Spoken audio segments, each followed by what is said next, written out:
Hi hello ವೀಕ್ಷಕರೇ, ತಮ್ಮೆಲ್ಲರಿಗೂ ನಮ್ಮ ಯೂಟ್ಯೂಬ್ ಚಾನಲ್ಗೆ ಸ್ವಾಗತ. ತಾವೇನಾದ್ರೂ ಪಂಚಾಯತಿ ವ್ಯಾಪ್ತಿಯಲ್ಲಿ ಸೈಟ್, ಮನೆ ಅಥವಾ ಫ್ಲಾಟ್ಗಳನ್ನೇನಾದ್ರೂ ಹೊಂದಿದ್ದೀರಾ? ಆ ಸೈಟ್, ಮನೆ, ಫ್ಲಾಟ್ಸ್ ಗಳ ಪ್ರಾಪರ್ಟಿ ಟ್ಯಾಕ್ಸ್ ನ ಕಟ್ಟದೇನೆ ಹಾಗೆ ಇದ್ದೀರಾ? ಹಾಗಾದ್ರೆ ಇವತ್ತಿನ ಈ ವಿಡಿಯೋನ ಸ್ಕಿಪ್ ಮಾಡದೆ ನೋಡಿ. ಪಂಚಾಯತ್ ರಾಜ್ ಇಲಾಖೆ ಕಡೆಯಿಂದ ಒಂದು ಸುತ್ತೋಲೆನ ಹೊರಡಿಸಿದ್ದಾರೆ. ಏನಪ್ಪಾ ಅಂದ್ರೆ, ನಿಮ್ಮ ಪಂಚಾಯತಿ ವ್ಯಾಪ್ತಿಯಲ್ಲಿ ಇರತಕ್ಕಂತ ಸೈಟ್, ಮನೆ ಅಥವಾ ಫ್ಲಾಟ್ಸ್ ಗಳ ನೀವೇನಾದ್ರೂ ಪ್ರಾಪರ್ಟಿ ಟ್ಯಾಕ್ಸ್ ಕಟ್ಟದೇ ಇದ್ದಲ್ಲಿ ಒಂದೇ ಪೇಮೆಂಟ್ ಅಲ್ಲಿ, ಒಂದೇ ಇನ್ಸ್ಟಾಲ್ಮೆಂಟ್ ಅಲ್ಲಿ ಆ ಪ್ರಾಪರ್ಟಿ ಟ್ಯಾಕ್ಸ್ ನೀವು ಕಟ್ಟಿದ್ರೆ 5% ಡಿಸ್ಕೌಂಟ್ ನ ಕೊಡ್ತೀವಿ ಅಂತ ಒಂದು ಸುತ್ತೋಲೆ ಹೊರಡಿಸಿದ್ದಾರೆ. ಇದು ಏನಿದೆಯಲ್ಲ, ಈ ಸುತ್ತೋಲೆ ಪ್ರಕಾರ ಏನಿದೆ, ಇದು ಟೈಮ್ ಲಿಮಿಟ್ ಬಂದ್ಬಿಟ್ಟು ಏಪ್ರಿಲ್ 1ರಿಂದ ಜೂನ್ 30ರವರೆಗೆ, ಅಂದ್ರೆ 90 ಡೇಸ್ ಟೈಮ್ ನ ನಿಮಗೆ ಕೊಟ್ಟಿದ್ದಾರೆ.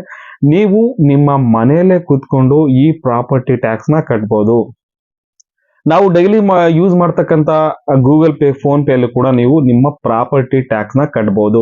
ಮುಂಚೆ ನಾವ್ ಏನ್ ಮಾಡ್ತಾ ಇದ್ವಿ, ಪಂಚಾಯತಿ ವ್ಯಾಪ್ತಿಯಲ್ಲಿ ಬರ್ತಕ್ಕಂತ ಬಿಲ್ ಕಲೆಕ್ಟರ್ ನ ಭೇಟಿ ಮಾಡ್ಬಿಟ್ಟು ನಾವು ಟ್ಯಾಕ್ಸ್ ಕಟ್ಬಿಟ್ಟು ರೆಸಿಪ್ಟ್ ನ ಇಸ್ಕೋತಾ ಇದ್ವಿ. ನಾವೀಗ ಏನ್ ಮಾಡ್ಬೋದು ಅಂದ್ರೆ, ಆನ್ಲೈನ್ ಅಲ್ಲೇ ಮನೇಲೆ ಕುತ್ಕೊಂಡು ನಮ್ಮ ಪ್ರಾಪರ್ಟಿ ಟ್ಯಾಕ್ಸ್ ನ ಕಟ್ಬೋದು. ಮುಂಚೆ ನಾವು ಪಂಚಾಯತಿಗೆ ಹೋಗ್ಬಿಟ್ಟು ಬಿಲ್ ಕಲೆಕ್ಟರ್ಗೆ ಟ್ಯಾಕ್ಸ್ ಕಟ್ಟಿದಾಗ ಅವ್ರು ರಶೀದಿ ಕೊಡ್ತಾ ಇದ್ರು. ಹಾಗಾದ್ರೆ ನಾವು ಆನ್ಲೈನ್ ಅಲ್ಲಿ ಪೇ ಮಾಡ್ತೀವಿ by using UPI, phone pay ಅಥವಾ ಗೂಗಲ್ ಪೇ ನ ಯೂಸ್ ಮಾಡ್ಕೊಂಡು ನಾವು ಪೇಮೆಂಟ್ ಮಾಡಿದಾಗ ನಾವು ರೆಸಿಪ್ಟ್ ನ ಪಡೆಯೋದು ಹೇಗೆ ಅಂತ ನಿಮಗೇನಾದ್ರೂ ಡೌಟ್ ಇತ್ತಂದ್ರೆ, ನಾವು ಡೈರೆಕ್ಟ್ ಆಗಿ RDPR ವೆಬ್ಸೈಟ್ ಗೆ ಹೋಗ್ಬಿಟ್ಟು ನಮ್ಮ ರೆಸಿಪ್ಟ್ ನ ನಾವು ಡೌನ್ಲೋಡ್ ಮಾಡ್ಕೋಬಹುದು. ಇವತ್ತಿನ ಈ ವಿಡಿಯೋದಲ್ಲಿ ನಾನು ಆನ್ಲೈನ್ ಮುಖಾಂತರ ನಿಮ್ಮ ಪಂಚಾಯತಿ ವ್ಯಾಪ್ತಿಯಲ್ಲಿ ಬರ್ತಕ್ಕಂತ ಸೈಟ್, ಮನೆ ಅಥವಾ ಫ್ಲಾಟ್ಸ್ ಗಳ ಪ್ರಾಪರ್ಟಿ ಟ್ಯಾಕ್ಸ್ ನ ಕಟ್ಟೋದು ಹೇಗೆ ಅಂತ ಹೇಳ್ಕೊಡ್ತೀನಿ. ಮೊದಲನಾಗಿ ಗೂಗಲ್ ಪೇ ನ ಓಪನ್ ಮಾಡಿದ್ರೆ ಇಲ್ಲಿ ಸರ್ಚ್ ಬಟನ್ ಕಾಣ್ತಿದೆಯಲ್ಲ, ಆ ಸರ್ಚ್ ಬಟನ್ ಅಲ್ಲಿ ನೀವು ಬಾಪೂಜಿ ಅಂತ ಸರ್ಚ್ ಮಾಡಿ ನೋಡಿ. ಬಾಪೂಜಿ ಸೇವಾ ಕೇಂದ್ರ ಅಂತ ನಿಮಗೆ ಒಂದು ಆಪ್ಷನ್ ಸಿಗುತ್ತೆ. ಆ ಆಪ್ಷನ್ ತಗೊಂಡ್ರೆ ನೀವು ಇಲ್ಲಿ ನಿಮ್ಮ ಪ್ರಾಪರ್ಟಿ ID ಕೇಳ್ತಾ ಇದೆ, ಮತ್ತೆ ನಿಕ್ ನೇಮ್ ನೋಡಿ. ಇಲ್ಲಿ ಪ್ರಾಪರ್ಟಿ ID ಅಂದ ಕೂಡಲೇ ಈ ಪ್ರಾಪರ್ಟಿ ID ಇದೆಯಲ್ಲ, ಈ ಸ್ವತ್ತು, ಈ ಖಾತಾ, ಯಾರೆಲ್ಲ ಈ ಸ್ವತ್ತು ಅಥವಾ ಈ ಖಾತಾ ಪಡ್ಕೊಂಡಿರ್ತಿರಲ್ಲ ಅವರಿಗೆ ಈ ಪ್ರಾಪರ್ಟಿ ID ಜನರೇಟ್ ಆಗಿರುತ್ತೆ. ನಿಮ್ಮ ಪಂಚಾಯತಿ ವ್ಯಾಪ್ತಿಯಲ್ಲಿ ನೀವು ಎ ಖಾತಾ ಸೈಟ್ಸ್ ಹೊಂದಿರಬಹುದು, ಬಿ ಖಾತಾ ಸೈಟ್ಸ್ ಕೂಡ ಹೊಂದಿರಬಹುದು. ಅದಕ್ಕೆ ಆ ಎ ಖಾತಾ ಮತ್ತೆ ಬಿ ಖಾತಾ ಸೈಟ್ಸ್ ಗಳಿಗೆ ಈ ಖಾತಾ, ಈ ಸ್ವತ್ತು ಅಂತ ಮಾಡ್ತಾರೆ. ಆ ಈ ಸ್ವತ್ತು ಹೊಂದಿರೋರಿಗೆ, ಡಿಜಿಟಲ್ ಪ್ರಾಪರ್ಟಿ ರೆಕಾರ್ಡ್ ಹೊಂದಿರೋರಿಗೆ ಈ PID, ಪ್ರಾಪರ್ಟಿ ID ಜನರೇಟ್ ಆಗಿರುತ್ತೆ. ಇವರು ಆನ್ಲೈನ್ ಅಲ್ಲಿ ಪೇಮೆಂಟ್ ಮಾಡಬಹುದು. ಪ್ರಾಪರ್ಟಿ ID ಜನರೇಟ್ ಆಗದೆ ಇರೋರು ನೀವು ಪಂಚಾಯತಿಗೆ ಹೋಗಿ ಮಾಡಬೇಕಾಗುತ್ತೆ. ಪ್ರಾಪರ್ಟಿ ID ಇದೆಲ್ಲ 18 ಡಿಜಿಟ್ ಯೂನಿಕ್ ನಂಬರ್ ಆಗಿರುತ್ತೆ. ಹೇಗೆ ನಮಗೆ ಆಧಾರ್ ಕಾರ್ಡ್ ಅಂತ ಇರುತ್ತಲ್ಲ, ಹಾಗೆ ಪ್ರಾಪರ್ಟಿಗಳಿಗೆ PID ಅಂತ ಕೊಡ್ತಾ ಇದ್ದಾರೆ.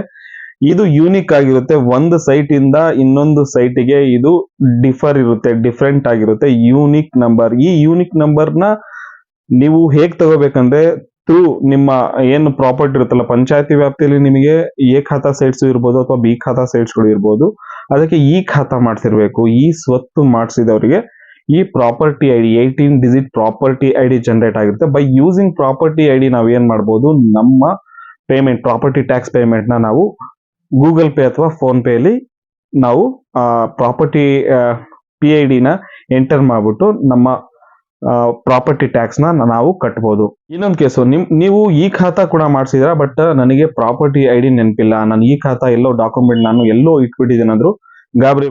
ಈ ಸ್ವತ್ತು 2.0 ವೆಬ್ಸೈಟ್ ಗೆ ಬಂದ್ರೆ ಇಲ್ಲಿ ನಿಮ್ಮ ಪ್ರಾಪರ್ಟಿ ID ನ ಹೇಗೆ ಹುಡ್ಕೋದು ಅಂತ ನಾನು ಹೇಳ್ಕೊಡ್ತೀನಿ. ನೋಡ್ಸಿದೀವಿ, ಬಟ್ ಏನಾಗಿದೆ, ನಮ್ಮ ಹತ್ರ ಈ ಸ್ವತ್ತು ಕಾಪಿ ಅಂದ್ರೆ ಈ ಖಾತಾ ಕಾಪಿ ಇಲ್ಲ, ನಮಗೆ ಹಾಗೇನೆ PID, ಪ್ರಾಪರ್ಟಿ ID ನಂಬರ್ ಕೂಡ ಮರ್ತೋಗಿದೆ. ಹಾಗಾದ್ರೆ ಈಗ ಪ್ರಾಪರ್ಟಿ ID ನ ಪಡ್ಕೊಳ್ಳಿಕ್ಕೆ ನಾವು ಈ ಸ್ವತ್ತು 2.0 ಅಲ್ಲಿ ಹೋಗ್ಬಿಟ್ಟು ಅದನ್ನ ಪಡ್ಕೋಬಹುದು. ಈಸಿ ಆಗಿರುತ್ತೆ, ಸಿಂಪಲ್ ಸ್ಟೆಪ್ಸ್.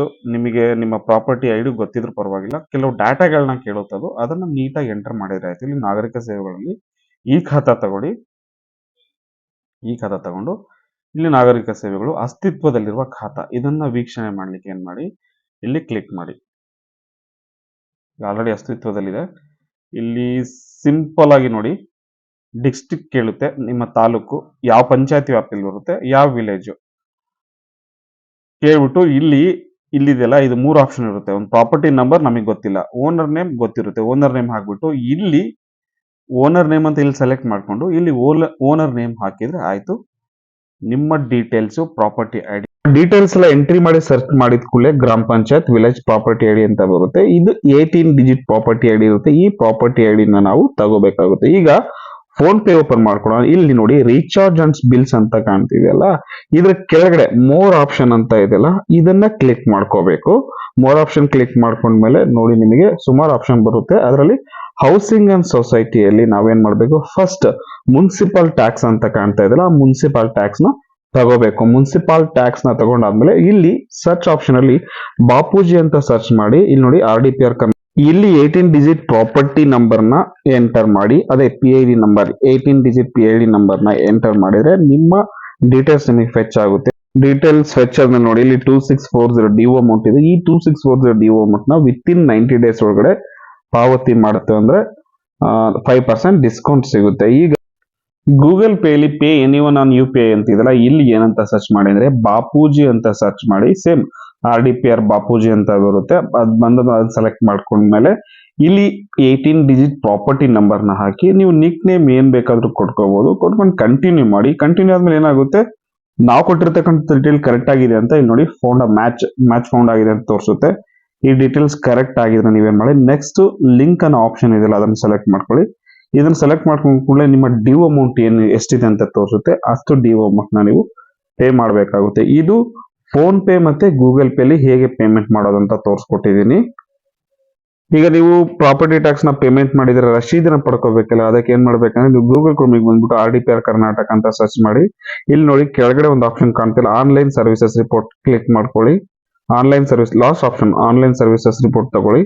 ತಗೊಂಡ್ಮೇಲೆ ಇಲ್ಲಿ ಒಳಗಡೆ ಬಂದ ಕೂಡಲೇ ಫಸ್ಟ್ ಆಪ್ಷನ್ ಆನ್ಲೈನ್ ಸರ್ವಿಸಸ್ ಇದೆಯಲ್ಲ, ಅದನ್ನ ಕ್ಲಿಕ್ ಮಾಡ್ಕೊಳ್ಳಿ. ಇದರಲ್ಲಿ ನಿಮ್ಮ ಆಸ್ತಿ ತೆರಿಗೆ ನೀವು ಪಾವತಿಸಬೇಕಾದ್ರೆ ಮೂರನೇ ಆಪ್ಷನ್ ರಸೀದಿಯನ್ನು ಡೌನ್ಲೋಡ್ ಮಾಡಿ ಸೆಲೆಕ್ಟ್ ಮಾಡಿ. ಇಲ್ಲಿ ನೋಡಿ ಆಯ್ಕೆ ಕೇಳ್ತಾ ಇದೆ. ಇಲ್ಲಿ ನಮಗೆ ಏನ್ ಬೇಕು, ಪ್ರಾಪರ್ಟಿ ಟ್ಯಾಕ್ಸ್ ಬೇಕು. ಸೊ ಇಲ್ಲಿ ನೋಡಿ ಸೇವೆ ಬಂದ್ಬಿಟ್ಟು ಆಸ್ತಿ ತೆರಿಗೆ ಮತ್ತೆ ನಿಮ್ಮ property ID number 18 digit number ಹಾಕಿ. ನಂಬರ್ ಹಾಕ್ಬಿಟ್ಟು ನೀವು ಸರ್ಚ್ ಮಾಡಿದ್ರೆ ಆಯ್ತು. ನೀವು ಪಾವತಿ ಮಾಡಿರ್ತಕ್ಕಂಥ ರೆಸಿಪ್ಟ್ ಏನಿರುತ್ತಲ್ಲ PDF ಅಲ್ಲಿ ಇರುತ್ತೆ, ನೀವು ಅದನ್ನ ಡೌನ್ಲೋಡ್ ಮಾಡ್ಕೋಬಹುದು. ನೋಡಿ ಇಲ್ಲಿ ನಮ್ಮ ಪೇಮೆಂಟ್ ಯಾವುದು ಆಸ್ತಿ ತೆರಿಗೆ payment by using phone pay R Google pay ನಾವು ಪೇಮೆಂಟ್ ಮಾಡ್ತಾ ಇದೀವಿ. ಪೇಮೆಂಟ್ ಮಾಡ್ಬಿಟ್ಟು RDPR ವೆಬ್ಸೈಟ್ ಗೆ ಬಂದ್ಬಿಟ್ಟು ಆ ರಶೀದಿನ ಡೌನ್ಲೋಡ್ ಮಾಡ್ಕೋತಾ ಇದೀವಿ. ಇದು ನಾನು ಇವತ್ತು ತೋರಿಸ್ಕೊಟ್ಟಿದ್ದೀನಿ ನಿಮಗೆ. ಇಂದಿನ ಈ ವಿಡಿಯೋ ನಿಮಗೆ ಇಷ್ಟ ಆಗಿದ್ದಲ್ಲಿ ಹೆಚ್ಚಿನ ಸಂಖ್ಯೆಯಲ್ಲಿ ಲೈಕ್, ಶೇರ್, ಕಮೆಂಟ್ ಮಾಡಿ. ಹಾಗೆಯೇ ನಮ್ಮ ದೇಶದಲ್ಲಿ ನಾವು ಯಾರನ್ನ ಬಾಪೂಜಿ ಅಂತ ಕರಿತಿದ್ವಿ ಅಂತ ಇಂದಿನ ಈ ವಿಡಿಯೋ ನೋಡಿದವರು ಕಮೆಂಟ್ ಬಾಕ್ಸ್ ಅಲ್ಲಿ ಕಮೆಂಟ್ ಮಾಡಿ. ಧನ್ಯವಾದಗಳು.